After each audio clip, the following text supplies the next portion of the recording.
কারবালার ঘটনা ইসলামের ইতিহাসে অত্যন্ত গুরুত্বপূর্ণ একটি আলোচিত শিক্ষণীয় ঘটনা।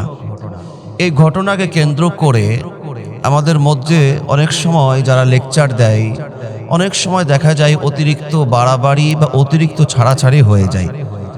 তো আজকে কারবালার ঘটনা, মর্মান্তিক যে ঘটনাটা ঘটার মূল প্রেক্ষাপটটা কেমন কি ছিল সেই বিষয়ে সংক্ষিপ্ত আকারে তুলে ধরার চেষ্টা করব।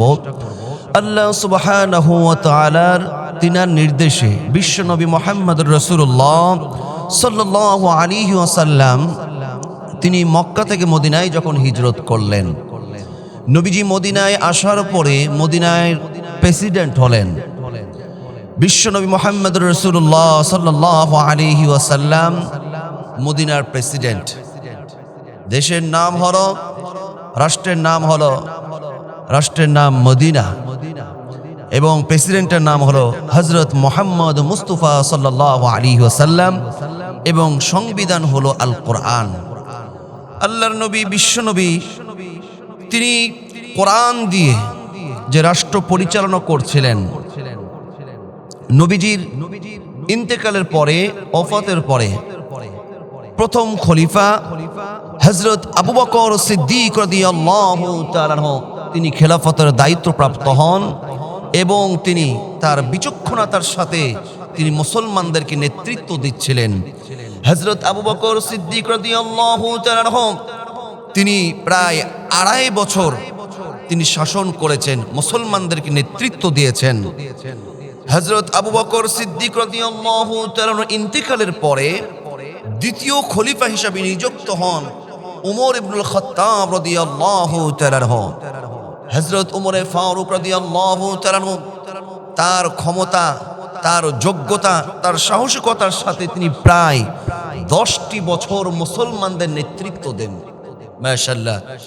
হযরত উমর ফারুক রাদিয়াল্লাহু তাআলার ইন্তেকালের পরে হযরত উসমান যুন্নুরাইন, হযরত উসমান গনি রাদিয়াল্লাহু তাআলা আনহু তিনি খলিফা হিসাবে, তৃতীয় খলিফা হিসাবে উসমান গনি রাদিয়াল্লাহু তাআলা আনহু তিনি খলিফার দায়িত্ব নেন। উসমান গনি রাদিয়াল্লাহু তাআলার খেলাফতের শেষের দিকে ফিতনা ও বিদ্রোহের সূচনা হয়। বিশেষ করে মিশর ও কুফা শহর থেকে এই ফিতনা বিদ্রোহের সৃষ্টি হয়। উসমান গনি রাদিয়াল্লাহু তাআলার বিরুদ্ধে রাজনৈতিক ষড়যন্ত্র ছড়ায়, নেতৃত্ব প্রদান করে ইহুদির এক ভণ্ড ব্যক্তি আব্দুল্লাহ ইবনে সাবা। মানুষদের মধ্যে ভুল ধারণা, মানুষের মধ্যে একটা বিভেদ সৃষ্টি করার একটা প্রবণতা তারা ছড়িয়ে দেয়। এমন একটা উসমান গনি রাদিয়াল্লাহু তাআলার প্রতি ভুল ধারণা সৃষ্টি করে। আল্লাহ সুবহানাহু ওয়া তাআলা তিনি কোরআনুল কারীমে কি বলেন? আল্লাহ বলেন, ইয়া আইয়ুহাল্লাযীনা আমানু আতিউল্লাহ ওয়া আতিউর রাসূল ওয়া উলিল আমরি মিনকুম। আল্লাহ বলছেন, হে ঈমানদারগণ, তোমরা আল্লাহর আনুগত্য করো, রাসূলের আনুগত্য করো, এবং তোমাদের যিনি শাসক হবেন মুসলিম শাসকের আনুগত্যের কথাও আল্লাহ বলেছেন। সুবহানাল্লাহ। কিন্তু এই ইহুদি পণ্ডিত আব্দুল্লাহ ইবনে সাবা সেই নেতৃত্ব দিয়ে মুসলমানদেরকে ভুল বোঝানো হয়। এক পর্যায়ে একটা দ্বন্দ্ব সৃষ্টি হয়। এক পর্যায়ে হযরত উসমান রাদিয়াল্লাহু তাআলা আনহুকে হত্যা করা হয়। হত্যা করার পরে উসমান গনি রাদিয়াল্লাহু তাআলা ইন্তেকালের পর জনগণ হযরত আলী রাদিয়াল্লাহু তাআলা আনহুকে খেলাফতের দায়িত্ব দেন। কিন্তু সেই সময় সিরিয়ার গভর্নর মুয়াবিয়া রাদিয়াল্লাহু তাআলা আনহু তিনি দাবি করেন এবং আপত্তি করেন যে ওসমান গনি রাদিয়াল্লাহু তাআলা আনহুর যে হত্যাকাণ্ড ঘটিয়েছিল তাদের আগে বিচার করা হোক। আগে বিচার দাবি করেছিলেন যে ওসমান হত্যার আগে বিচার করা হোক, তারপরে খেলাফতের এটা নির্বাচন করা হবে।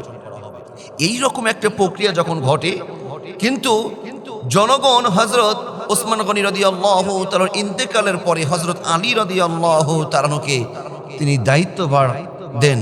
কিন্তু এই বিষয়টা সিরিয়ার গভর্নর মুআবিয়া রাদিয়াল্লাহু তাআলা আনহু, তিনি বিষয়টা কিন্তু পুরোপুরি মেনে নিতে পারছিলেন না। একটা বিভেদ, একটা দ্বন্দ্ব সৃষ্টি হলো। হযরত আলী রাদিয়াল্লাহু তাআলার ইন্তেকালের পরে কলিজার টুকরা সন্তান হাসান রাদিয়াল্লাহু তাআলা আনহু, তিনি দায়িত্ব পালন করলেন 6 মাস।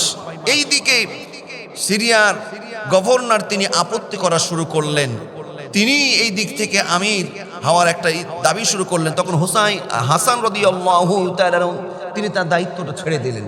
তিনি চিন্তা করলেন, মুরব্বী মানুষ চাচ্ছে, মুরব্বী মানুষ শাসক ও মুসলমানদের নেতৃত্ব দেবে। এই মুআবিয়া রাদিয়াল্লাহু তাআলা তিনি যখন নেতৃত্ব শুরু করলেন, তিনি দেখলেন যে হযরত উমরে ফারুক রাদিয়াল্লাহু তাআলার পর থেকেই মুসলমানদের মধ্যে বিভিন্ন বিষয় নিয়ে মতপার্থক্য, বিভিন্ন বিষয় নিয়ে তাদের মধ্যে একটা বিভেদ সৃষ্টি হচ্ছে। এই জন্য এই চিন্তা করে মুআবিয়া রাদিয়াল্লাহু তাআলা চিন্তা করলেন যে পরবর্তীতে যেন আমার জাতিরা, আমার উম্মারা যেন কোনো বিপদের মধ্যে, ষড়যন্ত্রের মধ্যে না পতিত হয়। এই জন্য উনি চিন্তা ভাবনা করে উনি 50 হিজরিতে সিরিয়াতে উনি ওনার পুত্র, ওনার সন্তান ইয়াজিদকে তিনি পরবর্তী নেতৃত্ব দেওয়ার, প্রেসিডেন্ট দেওয়ার তিনি প্রকাশ করেন যে আমার ইন্তেকালের পরে আমার সন্তান ইয়াজিদ প্রেসিডেন্ট হবে। কিন্তু এটা কিন্তু আসলে নবীর সুন্নাও নয়, এটা কিন্তু ইসলামী রাষ্ট্র বা খেলাফতের সূরার মাধ্যমে যেভাবে যে খলিফারা নিযুক্ত হয়েছিলেন সেটাও সিস্টেম নয়। তাহলে কি এটা কিসের সুন্নাত আপনি বলবেন? তাহলে যদি সুন্নাত বলেন, এটা নবীর সুন্নাও নাও, এটা হলো তাহলে মুআবিয়ার সুন্নাত। কিন্তু এই যে যতগুলো 4 খলিফা, আবু বকর, ওমর, ওসমান, আলী রাদিয়াল্লাহু তাআলা, যতগুলো খলিফা এসেছে, কেউ কিন্তু তার আত্মীয়র দোহাই দিয়ে, সন্তানের দোহাই দিয়ে কাউকে কিন্তু খলিফা হিসেবে বসাই নাই। সবাই খিলাফতের সেই সূরার সিদ্ধান্তের মাধ্যমে এইভাবে কিন্তু খলিফা হয়েছিলেন। হযরত আবু বকর রাদিয়াল্লাহু তাআলা আনহুর সন্তান ছিল একজন বিজ্ঞ, অত্যন্ত বড় সাহাবী একজন ছিলেন। তিনি ইচ্ছা করলেন তার সন্তানকে দায়িত্ব দিয়ে দিতে পারতেন যে আমার ইন্তেকালের পরে আমার সন্তান দায়িত্ব পালন করবে। হযরত উমরে ফারুক রাদিয়াল্লাহু তাআলা তিনার সন্তান ছিলেন শুধু মুহাদ্দিস না, শুধু মুফাসসির না, অসংখ্য কিতাবের পাণ্ডিত্য তার ছিল। তিনি উমরে ফারুক তার সন্তানকে নির্ধারণ করে দিতে পারেন, কিন্তু করেন নাই। মুআবিয়া রাদিয়াল্লাহু তাআলা উনি এই বিষয়টা সিদ্ধান্ত গ্রহণ করেছেন, এই বিষয়ে আপনার আমার আপত্তি করার, কথা বলার এখতিয়ার বা কোনো কথা বলার সুযোগ নাই বলে আমি মনে করি। এইখানে কিছু বলা যাবে না। তার কারণ আপনি আমি যাই বলি, বললে কি না বললে কি, আপনার আমার আমল যাই হোক না কেন, আপনার আমার কোটি কোটি বছর আগে মুআবিয়া নবীজির একজন গুরুত্বপূর্ণ মুহাক্কিক একজন সাহাবী ছিলেন। নবীর সাহাবীরা আপনার আমার কোটি কোটি বছর আগে জান্নাতে চলে যাবে, বলি সুবহানাল্লাহ। কিন্তু মুআবিয়া রাদিয়াল্লাহু তাআলা এইখানে যেটা সিদ্ধান্ত নিয়েছিলেন, এটা হলো ইজতিহাদের অংশ। ইজতিহাদ হলো যিনারা বিজ্ঞ, যিনারা ইজতিহাদ এইখানে চিন্তা ভাবনা করেছেন, চিন্তা ভাবনাটা হলো তিনি চিন্তা করছেন ভবিষ্যতে, আগামীতে এমন কোন বিপদ, এমন কোন মুসিবতের ষড়যন্ত্রের মধ্যে হয়তো আমার উম্মারা জাতিরা পড়তে পারে। এই চিন্তা ভাবনা নিয়ে তিনি ইজতিহাদ থেকে ফয়সালা করলেন, এমন চিন্তা ভাবনা করলেন। যদি এমনটা হয়, ইজতিহাদের 2টা দিক আছে। বিজ্ঞ জ্ঞানীরা ইজতিহাদ যখন ফয়সালা সিদ্ধান্তের দিকে যায়, এই সিদ্ধান্ত যদি সঠিক হয় তাহলে 2টা সওয়াব পাওয়া যায়। মুসলিম উম্মার জন্য চিন্তা ভাবনা করার জন্য একটা সওয়াব, আর সিদ্ধান্তটা সঠিক হওয়ার জন্য আরেকটি সওয়াব, 2টা সওয়াব। কিন্তু সিদ্ধান্তটা যদি ভুলই হয়ে থাকে তারপরেও গুনাহ নয়, একটা সওয়াব তো আছে। তার উম্মার জন্য, জাতির জন্য চিন্তা ফিকির করেছে। ইজতিহাদ থেকে মুআবিয়া রাদিয়াল্লাহু তাআলা তিনি কিন্তু খেলাফত তন্ত্র সেইখান থেকে তিনি স্থগিত করে তিনি কিন্তু পরিবারতন্ত্র বা রাজতন্ত্র পরিবারতন্ত্র যে সিস্টেমটা চালু হয়েছে বর্তমান আপনি দেখেন আরবেও কিন্তু সেই আমাদের যে বাদশাহ সালমান উনি কিন্তু পরিবারতন্ত্র এইভাবে এসেছেন। এইভাবে যখন ইয়াজিদকে 50 হিজরিতে সিরিয়াতে প্রকাশ করে দিলেন, জানিয়ে দিলেন, এমনকি মুয়াবিয়া রাদিয়াল্লাহু তাআলা ইন্তেকালের পূর্বেই তার ছেলেকে পরিচয় করে দিলেন, এমন তার হাতে বায়াত করলেন, উদ্বুদ্ধ করলেন তাকে মানবে এই রকম কারা কারা, সেটা একটা প্রতিশ্রুতিও নিলেন। এই রকম ভাবে হযরত মুয়াবিয়া রাদিয়াল্লাহু তাআলা 60 হিজরিতে তিনি যখন ইন্তেকাল করেন তখন তার পিতা নির্ধারণ করে দেওয়া সেই হিসাবে পরিবারতন্ত্রের হিসাবে ইয়াজিদ সে কিন্তু সেই মুসলিমদের শাসক হিসাবে সেই কিন্তু রাষ্ট্র পরিচালনা করা শুরু করে। এই ইয়াজিদ এমন একটা শাসক, সে জুলুমকারী একজন জালিম একটা শাসক। এই ইয়াজিদ যখন শাসক হিসাবে যখন তার দায়িত্ব পালন করা শুরু করলো তখন সিরিয়ার মানুষগুলো অধিকাংশ মানুষকে ভয় হোক বা নিজের স্বার্থে হোক ইয়াজিদকে গ্রহণ করলো বা মেনে নিলেও কুফাবাসী মক্কা মদিনাবাসীরা কিন্তু ইয়াজিদ যেহেতু একটা জালিম শাসক, স্বৈরাচার শাসক, এই জন্য কুফা মক্কাবাসীরা কিন্তু তাকে মেনে নেয় না। কুফার মানুষগুলো চিন্তা করল ইয়াজিদ কেন মুসলমানদের নেতৃত্ব দেবে, ইয়াজিদ কেন মুসলমানদের প্রেসিডেন্ট হবে, এখনো তো নবীজির মুরব্বী অসংখ্য সাহাবীরা রয়েছে, নবীজির কলিজার টুকরা দৌহিত্র হুসাইন রাদিয়াল্লাহু তাআলা রয়েছে, এই জন্য মানতে নারাজ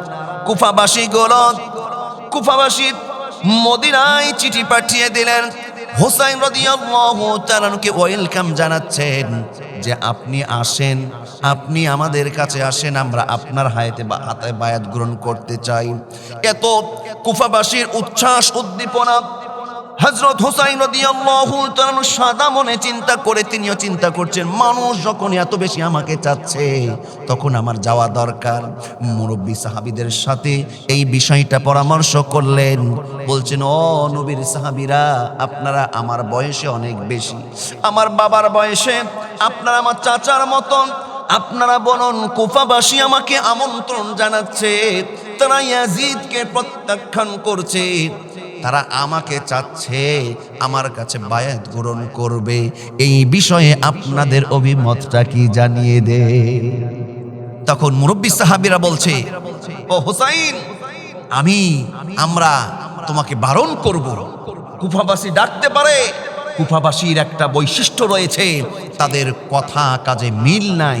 এই কুফাবাসী হলো এদের আবেগ বেশি, কথার সাথে কাজের ঠিক থাকে না, এরা আবেগ দেখায়, কিন্তু এরা সকালে এক সিদ্ধান্ত নেয়, বিকালের সিদ্ধান্ত তাদের চেঞ্জ হয়ে যায়। যখন এই কথা বললেন, হুসাইন রাদিয়াল্লাহু তাআলা বিষয়টা বিবেচনায় নিলেন এবং কুফাবাসীর বিষয়টা পর্যবেক্ষণ করার জন্য হুসাইন রাদিয়াল্লাহু তাআলা চাচাতো ভাই মুসলিম বিন ওয়াকিলকে তিনি পাঠিয়ে দিলেন। মুসলিম বিন ওয়াকিল চলে গেলেন, কুফাবাসী তাকে ওয়েলকাম জানালো। এমন কিছু বিজ্ঞ ইতিহাসবিদরা এটা বর্ণনা করে, হুসাইন রাদিয়াল্লাহু তাআলা চাচাতো ভাই মুসলিম বিন ওয়াকিল যখন যায় তাকে আমন্ত্রণ জানায়, গ্রহণ করে, এমনকি তার হাতে বায়াত গ্রহণ করা শুরু করে। শুধু তাই নয়, 18,000 মুসলমান তার হাতে বায়াত গ্রহণ করেছে। ঠিক এই রকম পরিস্থিতিতে এবার মুসলিম বিন ওয়াকিল হুসাইন রাদিয়াল্লাহু তাআলা ওয়েলকাম জানালেন যে আপনি চলে আসেন, কুফাবাসী আপনার জন্য চাতক পাখির মতন চেয়ে রয়েছে, কোনো সমস্যা নাই, আপনার হাতে বায়াত গ্রহণ করবে, চলে আসেন।